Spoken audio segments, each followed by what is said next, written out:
Gepleyer Azatlyk radiosu habarlar gündeligimizi dowam etdirýäris.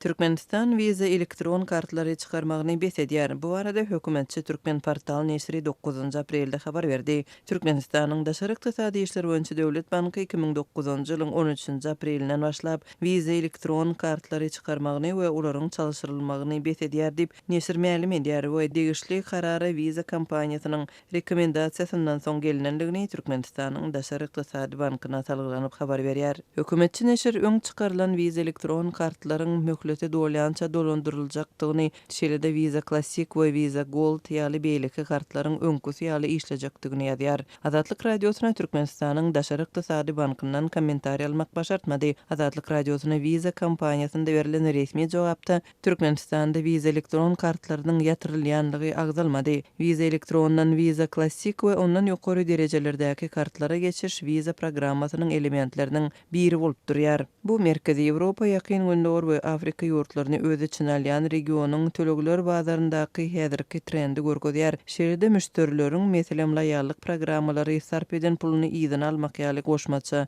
aýratynlyklary we ýeňillikleri almak islegleri barada habar berýär diýilip, Gyda we Günorta Gündor ýurtlarynda Visa önümleri boýunça baş müdiri Kristina Doroşyň Azatlyga beren resmi jogabynda aýdylýar. Türkmenistanyň daşary ykdysady bankynyň çykarýan Visa-Electron kartlarynyň esasy müşterileri ýurdun daşynda bilim alýan Türkmenistanly ýaşlardyr. Bu kartlar Türkmenistanyň raýatlaryna türkmen manadyny resmi kurs boýunça daşary ýurt pullaryna öwürmäge we bu puldan ýurdun daşynda peýdalanmagy ýeketäk mümkinçilik berýär. Nakt bolmadyk pul çalyşygy döwlet kursy 1 Amerikan dollary 3,5 manatdan amala aşyryldy. Türkmenistan valutanyň nakt çalyşygyny 2016-njy ýyldan bäri resmi taýdan gadagan etdi. Emma ýurdun gara bazarynda Amerikan dollarynyň bahasy resmi kursdan 5 esse ýokary. Soňky 2 ýylyň dowamında Visa kartlaryň eýleri öz kartlaryndan çekmäge ruhsat berilen puluň möçberiniň ýygyderli çäklendirilmegine duçar boldular. Soňky aýlarda türkmen banklarynyň çykaran Visa we Maestro kartlaryndan daşary ýurtlarda naklaşdyryp bolýan puluň möçberi bir aýda $150 aşmady.